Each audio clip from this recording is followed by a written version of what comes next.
우리 아침 함께 보실 하나님의 말씀은 빌립보서 4장 8절에서 23절까지 말씀이 되겠습니다. 빌립보서 4장 8절에서 23절까지 제가 봉독해 드리겠습니다. 끝으로 형제들아, 무엇에든지 참되며 무엇에든지 경건하며 무엇에든지 옳으며 무엇에든지 정결하며 무엇에든지 사랑받을 만하며 무엇에든지 칭찬받을 만하며 무슨 덕이 있든지 무슨 기림이 있든지 이것들을 생각하라. 너희는 내게 배우고 받고 듣고 본 바를 행하라. 그리하면 평강의 하나님이 너희와 함께 계시리라.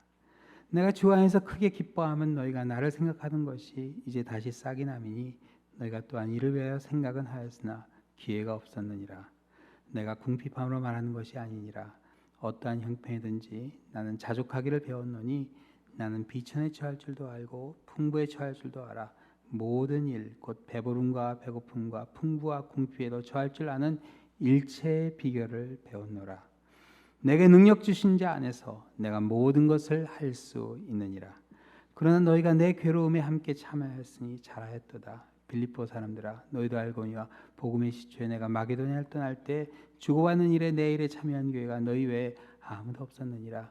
데살로니가 있을 때도 너희가 한 번뿐 아니라 두 번이나 나 있을 것을 보내었도다. 내가 선물을 구함이 아니요 오직 너에게 유익하도록 풍성한 열매를 구함이라.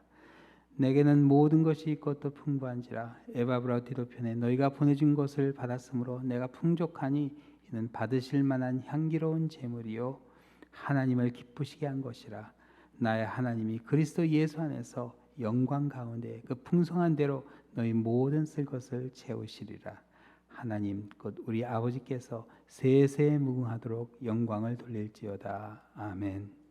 그리스도 예수 안에 있는 성도에게 각각 문안하라. 나와 함께 있는 형제들이 너에게 문안하고 모든 성도들이 너에게 문안하되 특히 가이사의 집 사람들 중 몇이니라. 주 예수 그리스도의 은혜가 너희 심령에 있을지어다. 아멘. 오늘 이 말씀은 우리 1월 첫 주부터 시작한 우리 비전, 우리 주제로 한 설교의 마지막이 되겠습니다. 우리 금년 비전이 생명의 말씀을 밝히는 교회죠. 그래서 우리 빌립보서의 말씀을 가지고 우리 금년 한 해 우리 랄리 한인 장로교회가 생명의 말씀을 꽉 붙잡는 가운데 정말 그 말씀의 빛이 우리 교회, 우리 각 가정에 우리 모든 성도들의 삶 가운데 임하는 비전을 우리 함께 갖고 지금 이렇게 섬기고 있습니다. 오늘 이제 마지막 말씀이 되겠는데요. 그 가운데 정말 생명의 말씀을 밝히는 가운데 여러분이 우리에게 능력 주신 자 안에서 모든 것을 할 수 있다는 이런 자신감, 이런 확신을 꼭 가졌으면 합니다.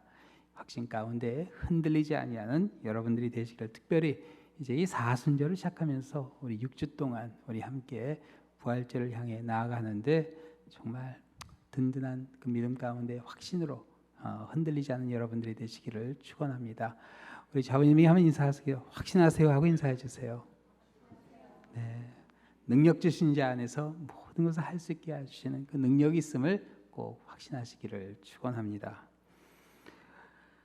누가복음 6장에 보면 예수님께서 이 제자들을 세우시고 갈릴리 사역을 시작하시는데 이런 말씀을 해주세요. 선한 사람은 마음에 쌓은 선에서 선을 내고 악한 자는 그 쌓은 악에서 악을 내나니 이는 마음에 가득한 것을 입으로 말함이니라. 그래서 우리가 하나님의 일을 할 때 우리 마음에 어떤 생각을 하고 있는가 하는 것이 얼마나 중요한가 하는 것을 보여줍니다. 그렇죠? 선한 생각을 하면 선한 행동이 나오는 거고, 악한 생각, 부정적인 생각, 그런 생각을 갖고 있으면 그게 나도 모르게 내 입에서 불평, 불만, 원망 같은 것으로 나오게 돼 있어요. 그래서 예수님께서 이 제자들, 그렇죠? 로마 제국의 식민지 아래 그렇게 살면서 얼마나 많은 그런 어려움이 있었겠어요. 근데 그런 불평, 불만, 원망 그런 걸로 마음을 채우는 게 아니라 선한 생각을 해야 된다. 그렇게 말씀하시면서 예수님을 따르라 하셨는데 그렇습니다. 우리도 이민생활, 유학생활 하면서 어느 한순간 되게 비관적이 될 수가 있어요. 부정적이 될 수가 있습니다. 그렇죠?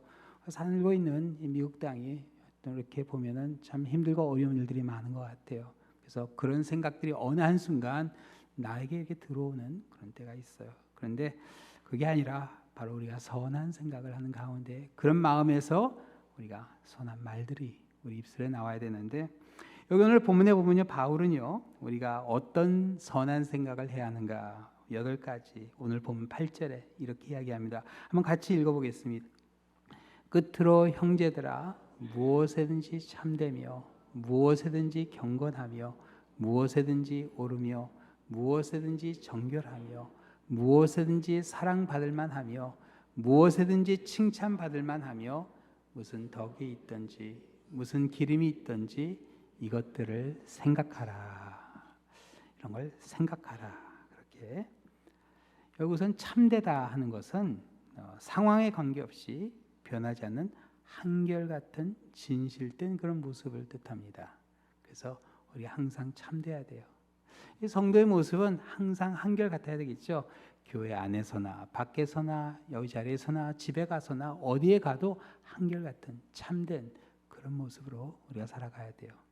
또 그 다음에 경건이란 단어는 사실 여기 나온 번역된 헬라어는 셈나란 단어인데 인격적으로 존경할 만한 그런 품성을 가리킵니다. 그래서 우리가 정말 인격적으로 존경받을 만한 그런 모습으로 살아야 된다 하는 것이죠. 옳은 것이란 공평한 것을 가리킵니다.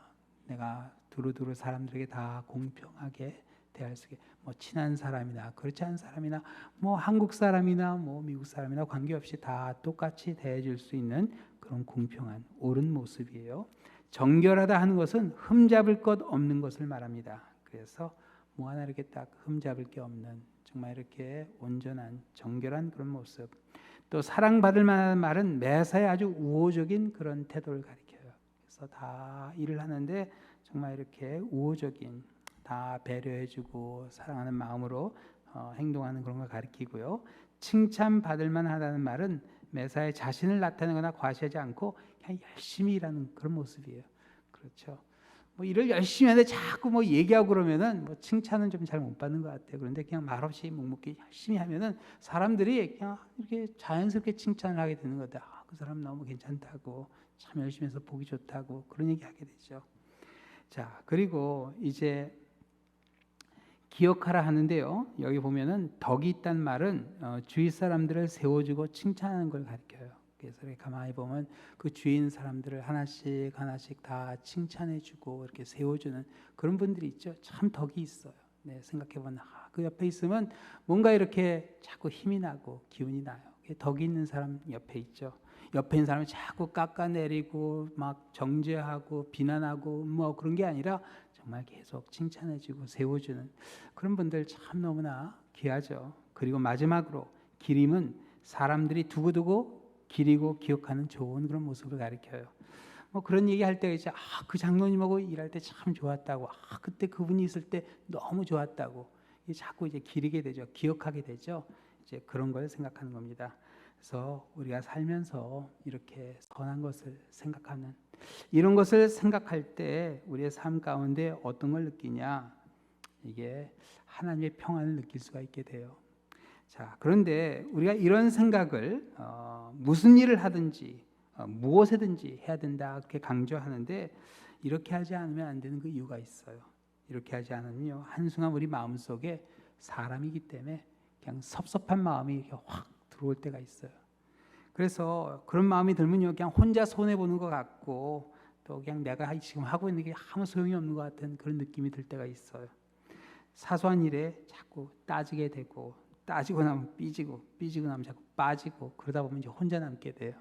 그게 여러분 사탄이 원하는 모습입니다. 그래서 혼자 시험 들어서 그냥 덩그러니 있게 그렇게 만들어 버려요. 그거 아세요?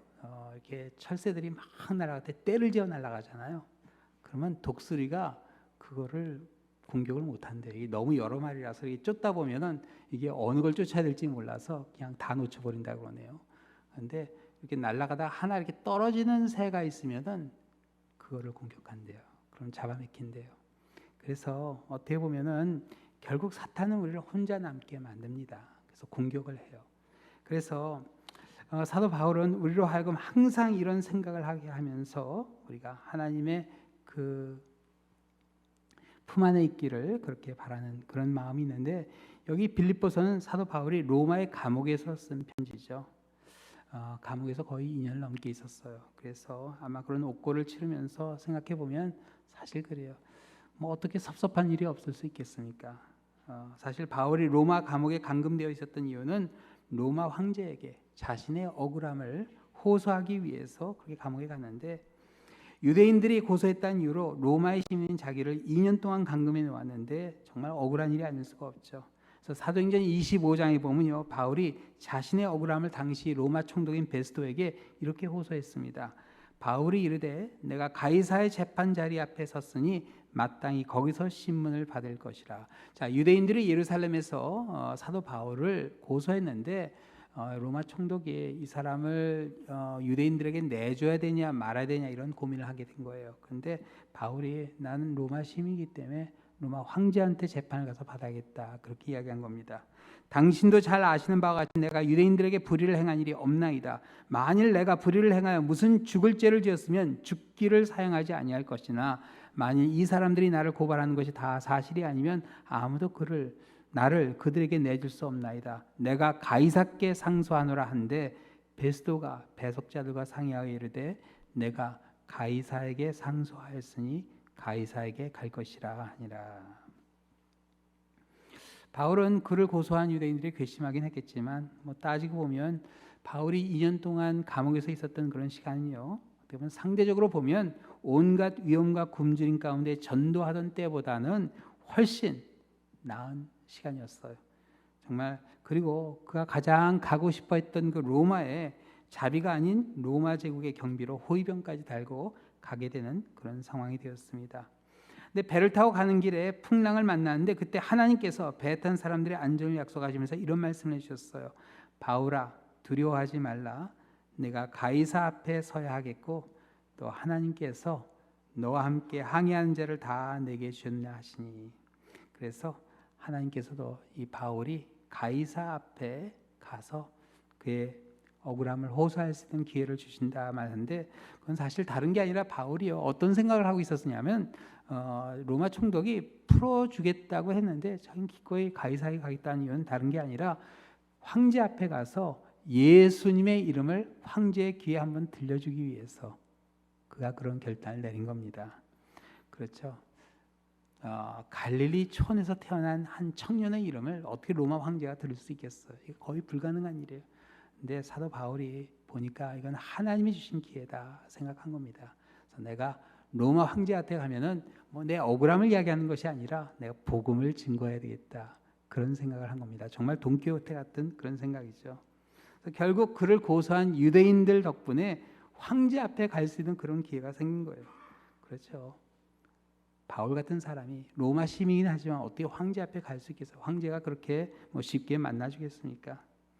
그런데 이제 그런 생각을 가지고 로마의 감옥에 갇혀 있는데 사실 사람들이 비난했어요. 왜냐하면은 어떤 사람들은 바울이 그렇게 감옥에서 이렇게 일을 하게 될 때 동족인 유대인들을 고소하는 게 아니냐 하면서 그를 비난했던 겁니다. 그래서 그 내용이 사도행전 28장에 나오는데 바울이 자신의 입장을 이렇게 해명했어요.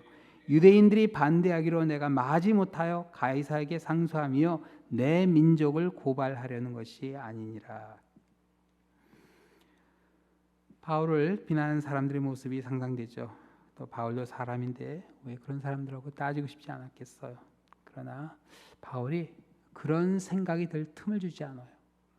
무엇에든지 오르며 칭찬받을 만하며 참되며 경건하며 오르며 정결하며 사랑받으며 칭찬받으며 덕이 있고 기름이 될 만한 그런 것들로 그 마음을 채웠던 것을 보게 됩니다. 그래요. 그런 순간에 우리의 마음이 그런 생각에 이렇게 흔들리게 될 때 한순간에 무너지게 됩니다. 그래서 바울은 그런 섭섭한 마음, 동족이 그렇게 모함하고 또한 그런 이야기를 할 때 그가 흔들리지 않으려고 노력을 했던 것을 보게 돼요. 그래서 사도 바울은요, 이러한 자신의 모습을 9절에 오늘 본문에 보면 빌립보 교회 교인들에게 본받으라, 그렇게 이야기합니다. 그래서 너희는 내게 배우고 받고 듣고 본바를 행하라. 그리하면 평강의 하나님이 너희와 함께 계시리라. 한번 같이 따라해보자는 얘기입니다. 평강을 누릴 수 있는 비결이에요. 힘들고 어려운 상황이지만 우리가 평강을 누리게 돼요. 사실 지금까지 전도하며 바울을 많은 어려움을 겪었지만 하나님의 평강을 잃지 않았던 이유는 항상 이런 선한 생각을 했기 때문에 그래요. 그래서 이런 평강을 누리는 가운데 바울이 놀라운 축복을 받게 되죠.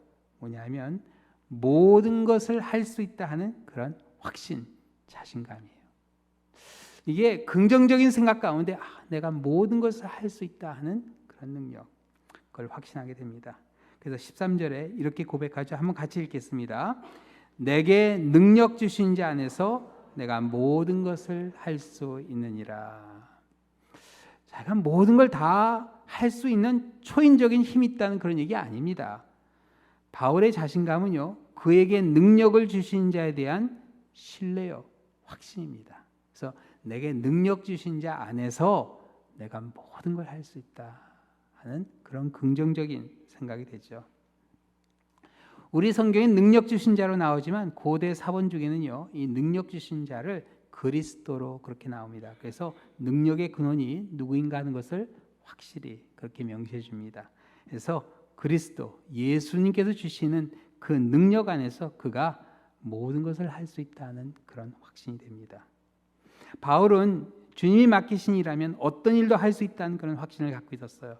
비록 감옥에 있었지만 의기소침해서 우울하고 기운 빠진 그런 모습이 아니었습니다. 그렇습니다. 우리가 이 하나님의 일을 할 때는요, 절대로 우리의 능력으로 하는 것이 아니라 교회 머리 대신 예수님이 주신 힘으로 한다는 사실 우리가 꼭 기억해야 됩니다. 그래서 사도 베드로는 베드로전서 4장에 이렇게 권고하죠. 또 우리 한번 같이 읽겠습니다. 만일 누가 말하려면 하나님의 말씀을 하는 것 같이 하고 누가 봉사하려면 하나님이 공급하시는 힘으로 하는 것 같이 하라.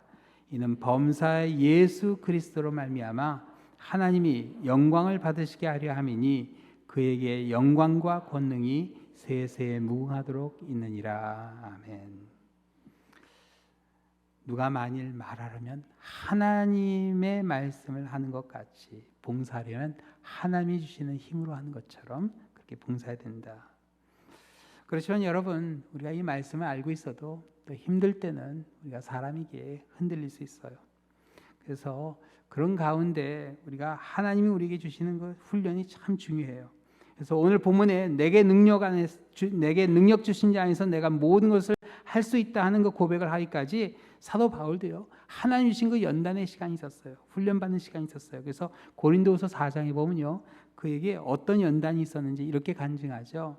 우리가 사방으로 우겨쌈을 당하여도 쌓이지 아니하며 답답한 일을 당하여도 낙심하지 아니하며 박해를 받아도 버림받지 아니하며 거꾸로 뜨림을 당하여도 망하지 아니하고 우리가 항상 예수의 죽음을 몸에 짊어짐은 예수의 생명이 또한 우리 몸에 나타나게 하려 함이라.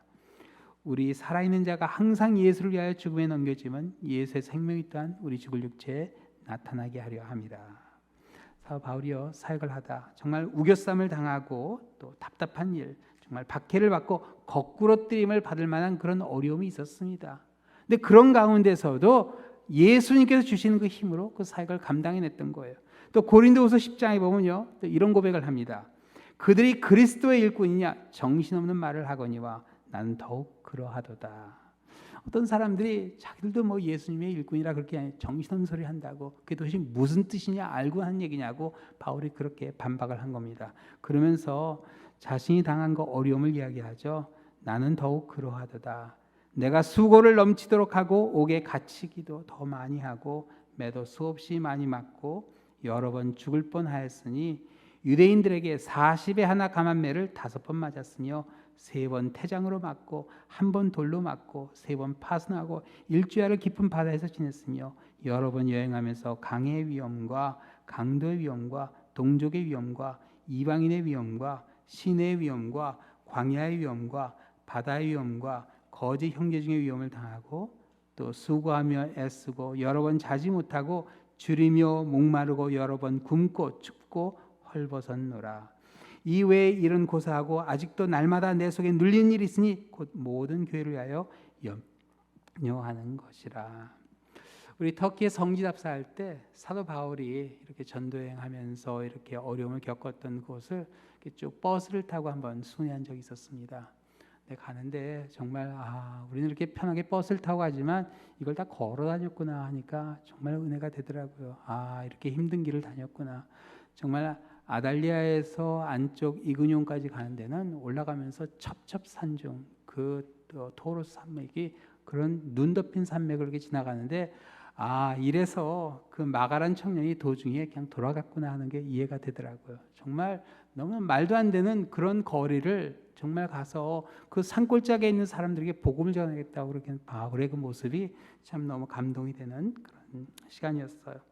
그래요. 이런 연단의 시간 가운데 하나님께서 오늘 본문에 보면 참 놀라운 일을 하세요. 자, 그래서 이런 연단의 시간 가운데 바울이 로마 감옥에 있었는데 빌립보 교회가 어떤 일을 하죠? 오늘 본문 10절에 보면 하나님께서 빌립보 교회를 하신 일이 아주 구체적으로 나옵니다. 오늘 본문 4장 10절인데요. 내가 주 안에서 크게 기뻐함은 너희가 나를 생각하던 것이 이제 다시 싹이 남이니 너희가 또한 이를 위하여 생각은 하였으나 기회가 없었느니라.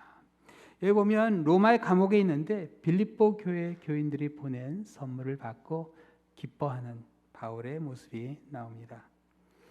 빌립보 교회는 바울의 사역을 재정적으로 후원했던 유일한 교회였는데요. 이 내용이 오늘 보면 15, 16절에 이렇게 나옵니다. 빌립보 사람들아 너희도 알거니와 복음의 시초에 내가 마게도냐를 떠날 때 주고받는 일에 참여한 교회가 너희 외에는 아무도 없었느니라. 데살로니가에 있을 때에도 너희가 한 번뿐만 아니라 두 번이나 나에 쓸 것을 보내었도다. 이 복음의 시초에 마게도냐를 떠날 때는 사도행전 17장 14절에 있는 사건을 말하는데 사도 바울이 빌립보 교회를 개척하고 데살로니가와 베리아를 사역을 마치고 그곳을 떠날 때를 말합니다. 그런데 이제 그때 빌립보 교회가 어떤 일을 했죠? 데살로니가에 있을 때 한 번뿐만 아니라 두 번이나 바울에게 그에 쓸 것을 보내었어요. 이렇게 바울의 사역을 재정적으로 후원한 교회는 빌립보 교회에 아무도 없었다. 그게 바울이 고백하죠. 그래서 이 빌립보 교회는 이렇게 틈틈이 바울에게 힘이 되어 주었던 그런 교회였어요. 근데 이 교회가 사도 바울이 로마에 있는데 소식이 끊긴 겁니다. 그랬을 때 바울의 마음이 어떠했을까? 아마 그런 생각 들지 않았을까요? 너희도 어쩔 수 없지. 그래. 그런 생각을 아마 했을 겁니다.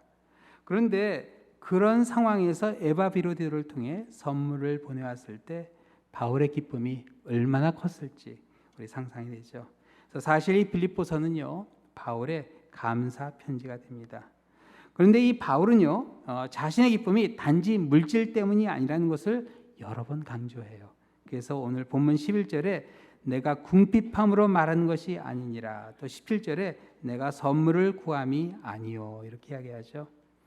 자, 그리고 비록 힘들고 어려운 때가 있어도 어떤 형편이든지 자족하기를 배웠다면서 12절에 이렇게 고백합니다. 나는 비천에 처할 줄도 알고 풍부에 처할 줄도 알아. 모든 일, 곧 배부름과 배고픔과 풍부와 궁핍에도 처할 줄 아는 일체의 비결을 배웠노라. 이런 일체의 비결을 배우는 가운데 바울은요 내게 능력 주신 자 안에서 내가 모든 것을 할 수 있느니라는 12절의 고백을 하게 되는 겁니다. 그래서 바울에게 이렇게 격려를 해준 그런 빌립보 교회 그런 성도들의 마음인데요. 그 성도들의 그 선물이 과연 어떤 선물이었을까? 바울에게 꼭 필요한 그런 물질이었을까요? 네, 그랬을 것 같지는 않아요. 그렇게 많은 물질을 보내준 것 같지는 않습니다. 그러나 이 빌립보 교회를 통해서 하나님께서 바울에게 자신감과 확신을 불어넣어주는 그 중요한 활력소는 되었다 이렇게 봅니다.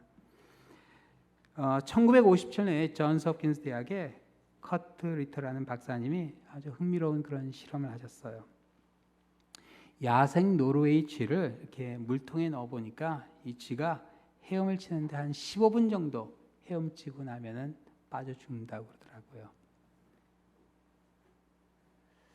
그래서 이 쥐를 쥐는 이제 땅에서 사는 동물이니까 야생쥐니까 헤엄을 칠 줄 모르니까 이렇게 빨리 빠져 죽는가 생각했는데 그래서 이렇게 헤엄친 쥐를 이렇게 통에서 꺼내서 이렇게 좀 쉬게 해주고 또 이렇게 다시 이렇게 통에 넣으니까 또 다시 헤엄을 치고 하는데 몇 번 그렇게 이렇게 해주고 나서 다시 통에 넣으니까 이 쥐가 헤엄을 치는데 예전보다 몇 배 헤엄을 치냐면은 240배 헤엄을 치더래요. 그래서 15분에 빠져 죽는 쥐가 60시간 동안 헤엄을 쳤대요. 참 놀랍죠? 도움의 손길이 있다는 그 희망 하나가 이 쥐로 하여금 240배 헤엄을 치게 한 거예요. 거의 기적에 가까운 일인데 그 쥐에게 그 힘을 실어준 것은 뭐 맛있는 음식이나 뭐 다른 게 아니라 그냥 몇 번의 격려였어요. 몇 번 헤엄치고 쥐를 밖에 꺼내준 그밖에 없었는데 그 쥐가 그런 놀라운 그런 힘을 보여준 겁니다. 때로는 하나님도 그런 일을 하실 때가 있는 게 아닌가 생각이 돼요. 고린도전서에 보면 그런 말씀이 있죠. 시험 당할 쯤에 피할 길을 주신다고. 시험 당할 쯤에 피할 길을 주신다. 여러분, 우리가 긍정적인 생각을 해야 되는 이유는 다른 이유서가 아닙니다. 이게 부정적인 생각을 하고 있으면 하나님께서 피할 길을 주셔도 그걸 못 봅니다. 그냥 원망 불평.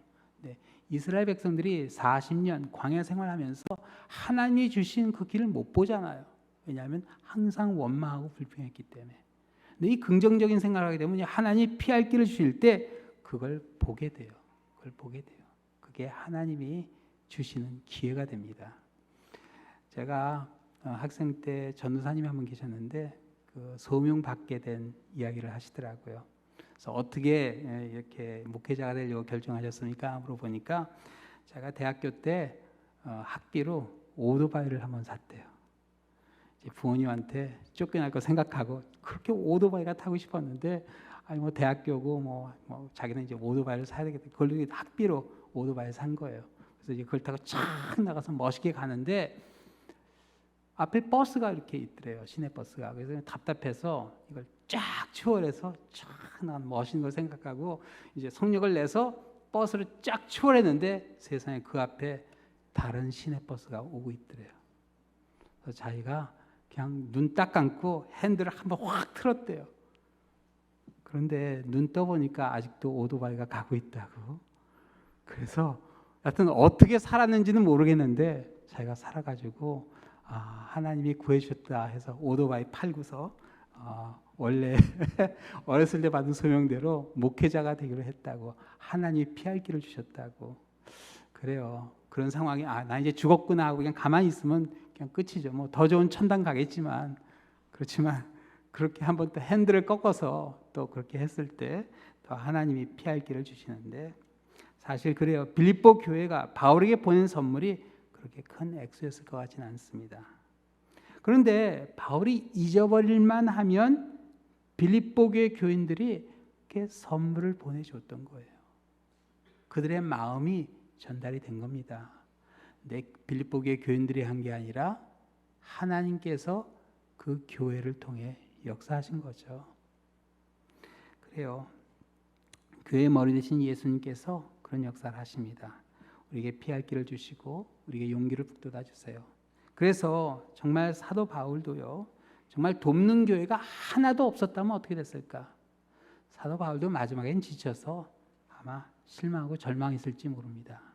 근데 참 희한해요. 아시아에서 유럽으로 건너갈 때 마게도냐 사람이 나타나서 건너와서 우리를 도우라 했는데 그렇게 해서 세워진 교회가 빌립보 교회인데 실제로 사도 바울을 마지막까지 도와준 교회는 바로 그때 세워진 빌립보 교회였어요. 바울은 자기가 건너가서 마게도냐 사람들을 도와준다 생각했는데 그게 아니었습니다. 오히려 마게도냐에 세워진 그 교회를 통해서 바울이 계속해서 힘을 얻게 돼요. 그런 가운데 빌립보 교회를 통해서 하나님께서 어떤 역사를 하시죠? 사도 바울에게 내게 능력 주시냐 해서 내가 모든 것을 할 수 있다 하는 그런 확신, 자신감을 갖게 해주십니다. 사도 바울 같은 사역자가 되는 일 중요해요. 그러나 빌립보 교회 같은 교회 역할을 하는 일 또한 그에 못지않게 중요합니다. 희망을 실어주는 사역이죠. 자신감을 실어주는 사역이에요. 부활하신 예수님께서 우리에게 주신 사명입니다. 이게 바로 생명의 말씀을 밝히는 우리 랄리 한인 장로교회가 해야 할 일이라 그렇게 생각됩니다. 희망을 주는 사역. 그렇죠? 우리가 돕는 많은 선교사님들도 계시고 또 우리가 하는 일들이 많이 있습니다. 그런데 그런 일들을 통해서 정말 희망을 심어주는, 힘을 실어주는 그런 사역을 할 수 있게 된다면 하나님께서 기뻐하시는, 하나님께서 원하시는 그런 일이라 믿습니다.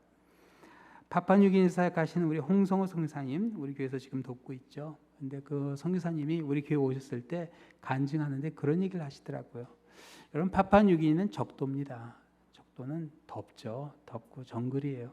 거기 그 뉴기니 그 사역지에 가는 그 이야기를 하는데 뭐 비행기로 가서 배를 타고 또 그 다음번에 또 이 트럭을 타고 한참 들어가야 그 사역지에 들어간다고 그렇게 말씀하시던데, 이제 그곳에 처음 들어가서 아이들 셋 데리고 들어가서 사역하시는데 정말 어느 한순간 도저히 이제는 안 되겠다 싶어서 짐 다 싸가지고 나오셨다고 그러시더라고요.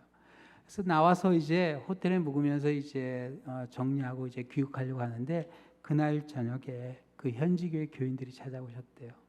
그래서 같이 이야기하는 가운데 그날 저녁 하나님이 그런 마음을 주셨다고, 아, 여기 있어야 되겠다 하는 그런 마음. 그래서 그날 저녁 그 현지 교회 교인들을 통해 받은 그 격려로 지금까지 사역하고 계세요. 지금까지. 그 섬나라 말로 성경을 한 섬말로 성경을 번역하고 이제 두 번째 섬나라 말로 이제 번역을 하고 계세요. 작은 격려 한마디 얼마나 큰 힘이 될 수 있는지 보여줘요. 240배가 뭡니까? 영혼까지 우리를 섬기게 하시는 하나님의 그 놀라운 손길이 그런 우리 교회 사역을 통해 일어날 수 있어요. 바울은 빌립보 교회 교인들을 통해 받은 사랑에 얼마나 감동을 받았는지요. 그들의 선물이 뭐라 그러죠? 받으실 만한 향기로운 제물이요 하나님을 기쁘시게 한 것이라 그렇게 칭찬해 주는데, 이는 선물이 바울 개인에게 준 것이 아니라 복음 사역을 위해 하나님께 드린 물질임을 강조합니다. 이런 기쁜 마음으로 바울은 빌립보 교회를 축복해 주고 빌립보 교회는 또 그 축복을 받게 돼요. 그래서 오늘 보면 19절에 이렇게 나오죠. 나의 하나님이 그리스도 예수 안에서 영광 가운데 그 풍성한 대로 너희 모든 쓸 것을 채우시리라. 하나님 곧 우리 아버지께서 세세에 무궁하도록 영광을 돌릴지어다. 아멘. 그리고 더 큰 축복이 그 다음에 시작됩니다. 사도 바울이요 이 빌립보 교회를 로마 교회와 연결시켜 줍니다. 그래서 바울과 함께는 로마 교회 성도들이 빌립보 교회 성도들에게 인사한다며 안부를 전해준 내용이 오늘 본문 21, 22절에 이렇게 나와요. 그리스도 예수 안에 있는 성도에게 각각 문안하라. 나와 함께 있는 형제들이 너에게 문안하고 모든 성도들이 너에게 문안하되 특히 가이사의 집 사람들 중 몇이니라. 주 예수 그리스도의 은혜가 너희 심령에 있을지어다. 참 놀라운 게 로마의 감옥에 있는데 성도 중에 가이사의 집 사람들이 있었다는 이야기인데요. 가이사의 집 사람이란 가이사의 친척이 될 수도 있지만 아마 가이사의 녹을 먹는 공무원을 가리키는 말로 그렇게 해석을 합니다. 그래서 로마 감옥에서 알게 된 사람일 수도 있고 사실 빌립보에서 근무했던 공무원일 수도 있는데요. 특히란 말이 들어있는 걸 보아서는 아마 빌립보 교인들과 안면이 있는 그런 사람들이 아닌가 그렇게 추측이 돼요. 근데 여기서 참 중요한 것은요. 복음을 위해서 사역을 위해서 두 교회가 힘을 모으게 됩니다. 그래서 빌립보 교회가 누리는 가장 큰 축복, 바로 함께 일할 수 있는 동역자를 찾는. 그래서 우리에게 능력 주신 자에서 모든 것을 할 수 있는 그 능력을 하나님께서 주시는 것을 보게 됩니다. 어떤 상황에서도 흔들리지 아니하고 만족하며 하나님의 뜻을 이뤄갈 수 있는 그런 능력. 여호와는 나의 목자시니 내게 부족함이 없다 했던 다윗의 그 체험했던 그런 능력을 우리 하나님께서 이 다윗을 이 바울을 통해서 빌립보 교회와 로마에 있는 교회가 하나가 되는 가운데 섬기게 되는 것을 보게 됩니다. 우리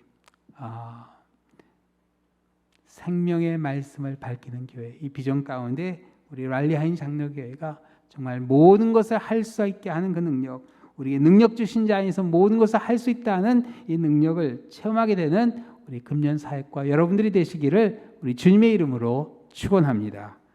기도하시겠습니다.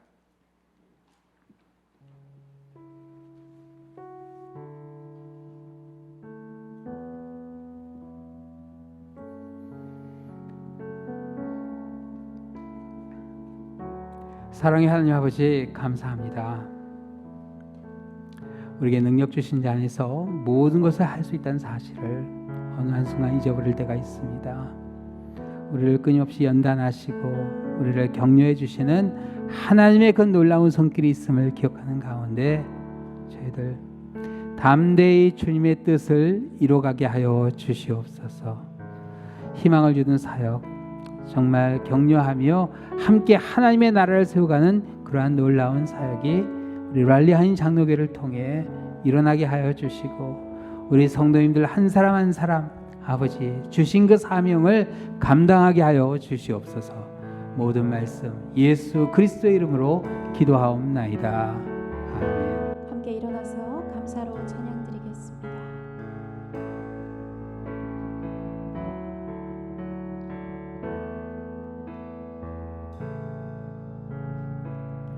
이 땅에 내 삶이 비록 버겁더라도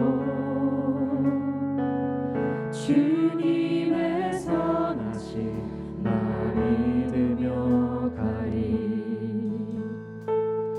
이 작은 자통에 주가 이뤄가시니 감사로 사는 삶 나 살기 원하네. 내 삶의 시간 속에 주 일하시네.